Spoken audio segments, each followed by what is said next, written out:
My sister-in-law used my house for her wedding but didn't invite me. When she arrived, I did this and there will be no wedding. I should have seen it coming. The entitlement, the manipulation, the sheer audacity.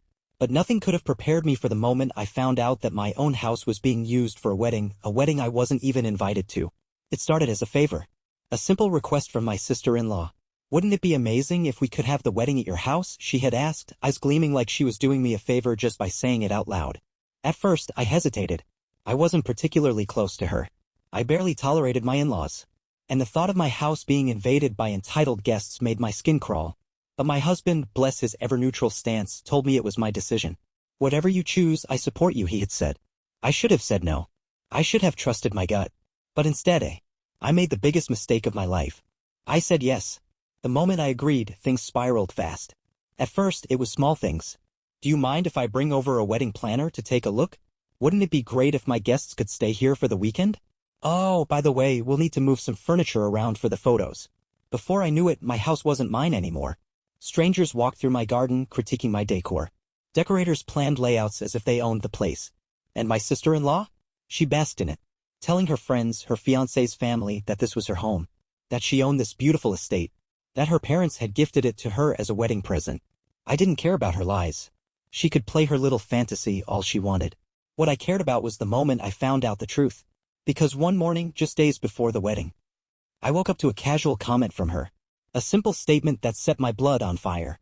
"Oh, by the way, you're not invited to the wedding." I froze. I had been setting up the extra guest rooms, preparing my own house for the people I had never invited. And now, my sister-in-law was standing in my kitchen, sipping coffee like she owned the place, telling me I wasn't even on the guest list. "What?" I said, blinking. She smirked. "Yeah, I mean, it'd be weird, right? My parents already told my fiancé's family that you guys are, like, estranged." I felt my hands shake. "Estranged?" I echoed. She waved a hand, brushing it off like it was nothing. "Don't take it personally. It's just that you don't really fit in with the image we're going for." I stared at her. The image. The aesthetic. The fabricated story where she was the rich princess and I was nothing. "So let me get this straight," I said slowly. "You're throwing a wedding in my house, using my space, my resources, my time, and I'm not even invited?" She tilted her head like she was bored of this conversation already. "It's not a big deal. I mean, you don't really need to be there, right?" I clenched my jaw. "And where are we supposed to stay while this is happening?" She gave me a sweet, fake smile. "Oh, well, obviously, you and my brother should get a hotel for the weekend. I mean, you both earn well, so it's not like you can't afford it." I felt something inside me snap. I had given her everything. And in return? She was kicking me out of my own house for her fairy tale wedding. No. Absolutely not. And that's when I made my decision. She thought she had one. She thought I was too weak to fight back. But she had no idea who she was dealing with. Because if she thought she was going to have her perfect little wedding at my house, she was in for a very, very big surprise. I stood there, gripping the kitchen counter, staring at my delusional sister-in-law as she casually sipped her coffee. "You should get a hotel for the weekend," she had said. Like she was doing me a favor. Like I should be grateful she was letting me leave my own house while she played pretend with my property. It was almost laughable. Almost. But I wasn't laughing.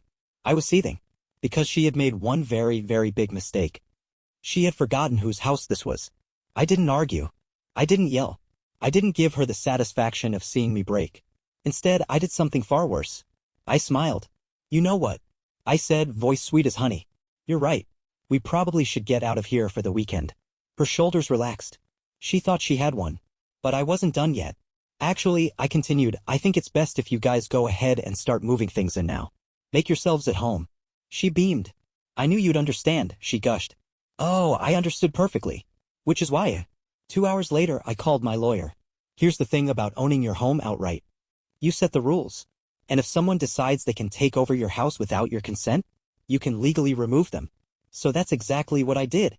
I had my lawyer draft a formal eviction notice, not just for my sister-in-law, but for every vendor that had assumed they could set up in my home without a contract.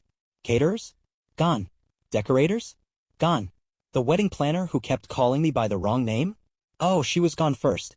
By the end of the day, every single delivery truck was canceled. And the best part? I didn't tell her. I let her find out on her own. It happened the next morning.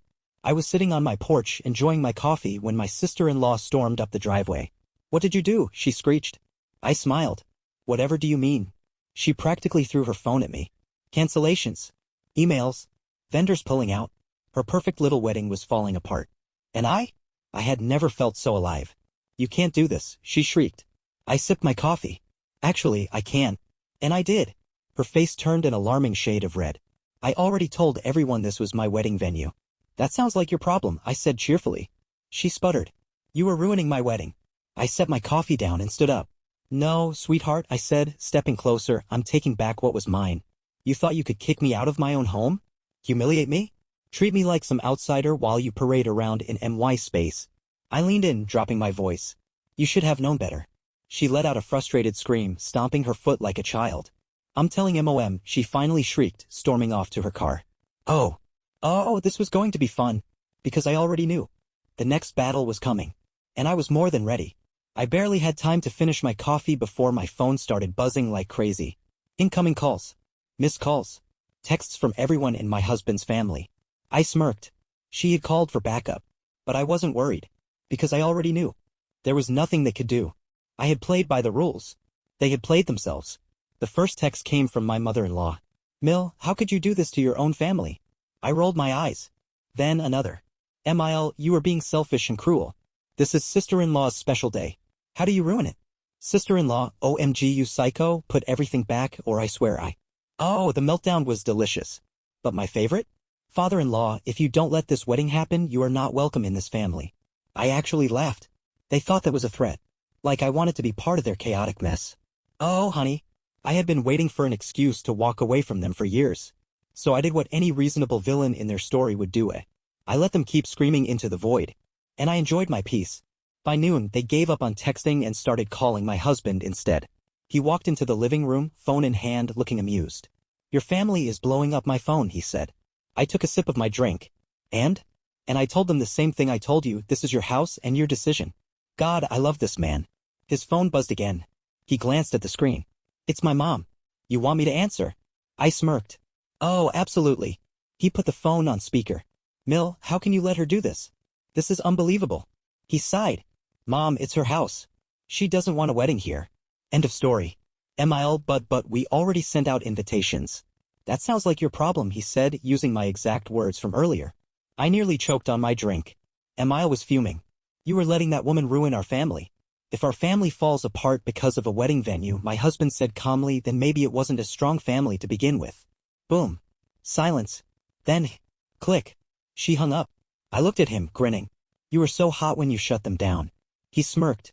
I try. And just like that. We both knew. This war was over. They just hadn't realized it yet. The next day, my sister-in-law had a public meltdown on social media. Sister-in-law, I can't believe some people are so selfish that they would destroy someone's wedding over petty drama. Some of us just wanted a special day, but some people have to make everything about them. She didn't tag me. But she didn't have to. Because my friends, coworkers, and even distant family saw it. And started asking questions. So I did what any reasonable villain in their story would do. I posted the receipts. I shared the screenshots of her admitting she wasn't inviting me. I shared the texts where she demanded I leave my own house. And my favorite? The wedding venue listing where she told guests that the estate was a family-owned property gifted to her by her parents. The internet tore her apart. Wait, so she lied about owning the house? You mean she kicked you out and expected you to be okay with it? The audacity of some people is truly shocking. Her post? Deleted within an hour. Her fiancé's family? Furious. And me? I slept like a baby. Because for the first time, I had one. And they? They had nothing left. By the time my sister-in-law realized what had happened, it was too late. Her post? Gone. Her reputation? Ruined. Her perfect wedding? A full-blown disaster. I thought she'd stay quiet after that. Maybe even apologize. But no. Instead, she did what entitled people do best. She tried to shift the blame. That morning, she posted again. Sister-in-law, I just wanted a beautiful day with my family, but some people are obsessed with ruining things for others. It's honestly sad. But I'll still have my perfect wedding. Nothing will stop me. I almost felt bad for her. Almost. Because while she was online crying for sympathy, her vendors were backing out one by one. The florist? Cancelled. The caterer? Gone. The tent rental? Refunded to someone else. Because guess what? No venue equals no wedding. She had nothing. And the best part? Her fiancé's family was pissed. I wasn't the only one who saw her social media meltdown. Her fiancé's mother and sisters saw everything too. And they had questions. That afternoon, my phone rang. Not from my in-laws. From her fiancé's mom. I didn't answer at first. But then, a text popped up. Hi, I'm sorry to bother you, but I need to understand something. Did my son's fiancé really try to kick you out of your own house for this wedding? Oh, this was going to be fun. I called her back.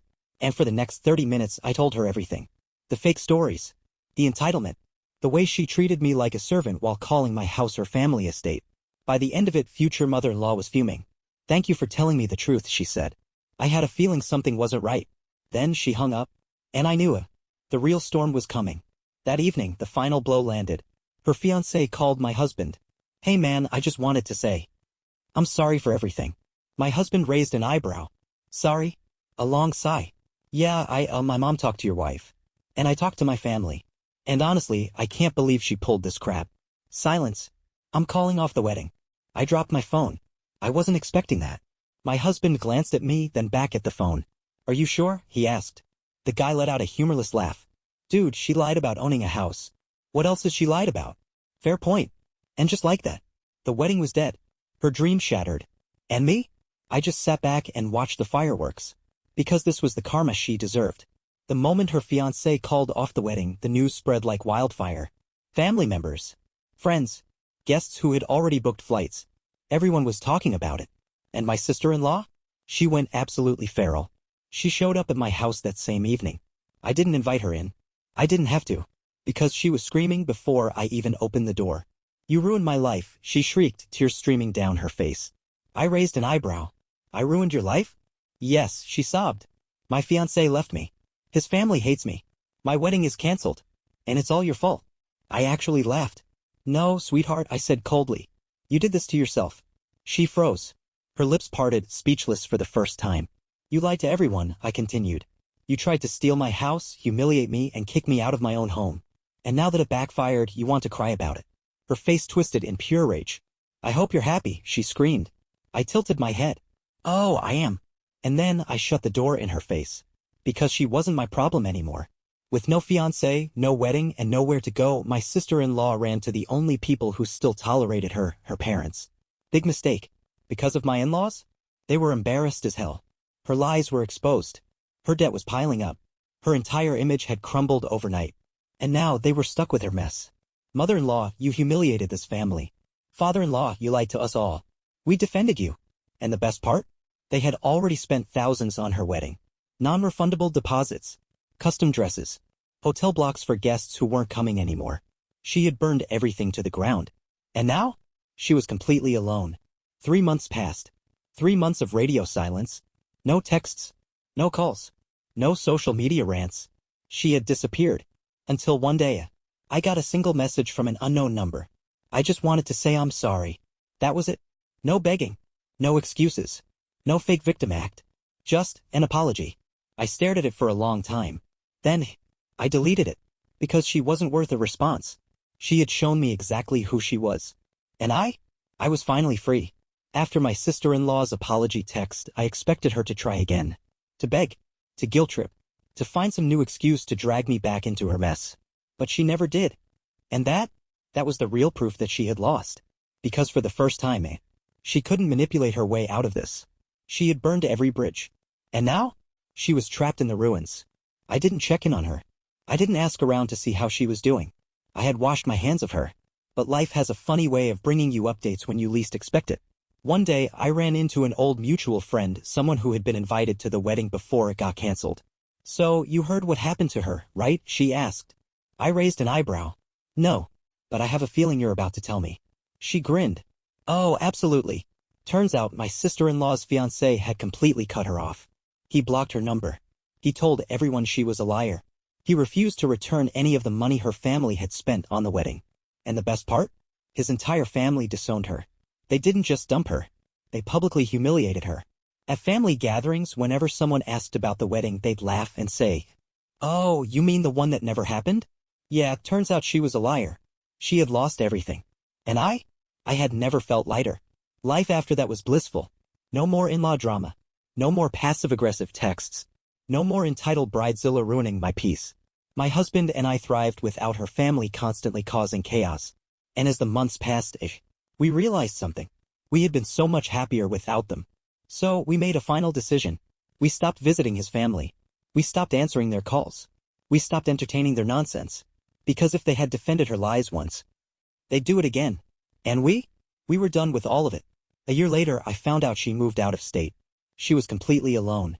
No fiancé. No support system. No more family bending over backward to clean up her messes. And me? I never gave her a second thought. Because I had one. Not by ruining her life. Not by seeking revenge. But by walking away. And for the first time, I was truly free. A year passed. A year of peace. A year of no family drama. A year of finally living my life without her shadow hovering over it. And in that time, something incredible happened. I forgot about her. Her name didn't come up in conversations. Her drama didn't invade my home. Her chaos wasn't my problem anymore. And that was the real victory. One evening, while cleaning out old emails, I noticed a message buried in my spam folder. From unknown. Subject, just one last thing. I stared at it. I already knew who it was. Curiosity got the better of me. I clicked. I know you probably don't care, but I just wanted to say I get it now. I was awful. I lied. I hurt people. And I lost everything because of it. I don't expect you to forgive me. I don't expect you to even reply. But I needed to say it. I'm sorry. I sat there, reading the words over and over. The old me? The me who spent years putting up with her nonsense? She would have responded. She would have tried to fix things. But the me now? I smiled. And then, I deleted the email. No anger. No bitterness. No need for revenge. Just indifference. Because I had moved on. And she? She was just another lesson I'd never have to learn again. Years passed. My husband and I built a home that was truly ours. A home free from toxic family members. A home filled with love, laughter, and peace. A home where no one would ever use or manipulate us again. And most importantly, a home that was truly mine. Because in the end, it was never about the wedding. It was never about the house. It was about who deserved to be in my life. And when I finally cut out the people who didn't, I won. Not with anger. Not with pettiness. Not with revenge. But with a life so good, they became irrelevant. And that was the happiest ending of all. Hope you enjoyed this story as much as I do. Help this small channel grow by hitting that like button, subscribing, and sharing with your friends. Every bit of support means the world. Thanks for watching and see you in the next one.